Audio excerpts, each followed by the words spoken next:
जा जाओ बेवफा जाए सनम हर जाई, काहे कैलू हमसे बोला ना बेवफाई।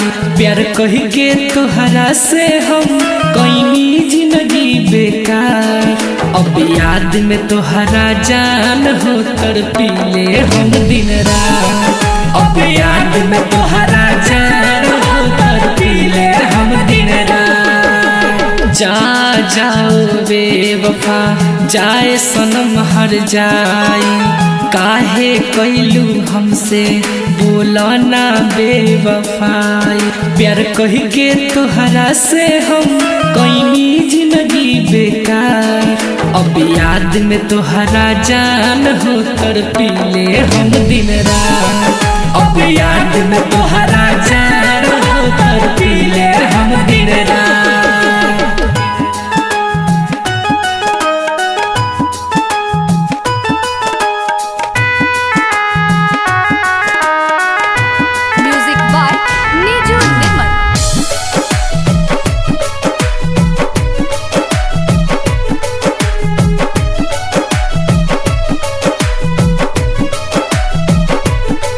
ससुरा में जब तू चल जइबू हो, हमरा के बहुते याद अइबू हो। ससुरा में जब तू चल जइबू हो, हमरा के बहुते याद अइबू हो। तन्हा दिल के तर पाइले जब खुद के अकेले पाइले, अरे ओ बेवफाई का कैलू पाके पियावा के भूल गइलू। ओ बेवफाई का कैलू पाके पियावा के भूल गइलू। छोड़ी के अब चल गइलू तू तो पियावा के साथ, अब याद में तोहरा जान हो कर पीले हम दिन रात।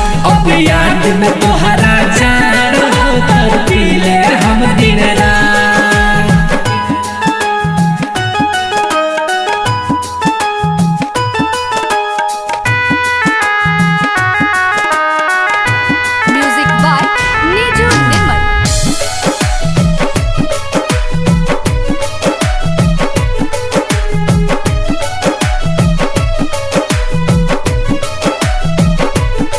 दुनिया में केहू अब और न बा, मिले अइबू तू उ दौर न बा।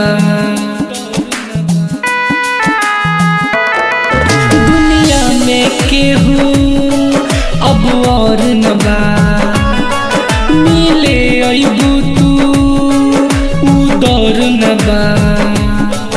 अब दूरी न हमसे सहल जाला, बतिया न केहू से कहल जाला। राइटर जाहुर के भूलैलू काहे दूसरा के तू अपनैलू। राइटर जाहुर के भूलैलू काहे दूसरा के तू अपनैलू। मनी मनीष के दुनिया भइल अब वीरान, अब याद में तोहरा जान हो कर पीले हम दिन रात। अब याद में तोहरा